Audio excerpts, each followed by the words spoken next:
Hey guys, thanks for tuning in to another episode of Jack's Mechanics.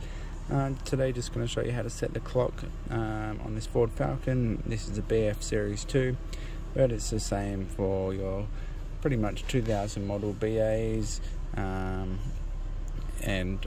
up through BF and your territories, SYs, SY2s, all with this radio panel. So first things first, we want to turn the radio on.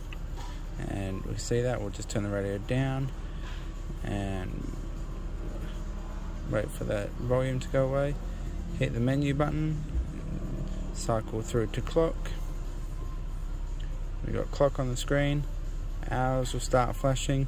It's already 12 o'clock, but if you wanted to change it, to go down, you go backwards, forwards, up in the hours you go forwards, so it's 12 and it's 12:06, so then we'll hit the menu button again, cycle through, and 12:06, menu button again, and it should just go cancel back to screen. There we go. So there you have it, guys. Nice, quick, simple one, setting the radio on your Ford Falcon models. If this helped you out in any way, please consider giving it a like or subscribing to the channel, and we'll catch you in the next one. Thanks.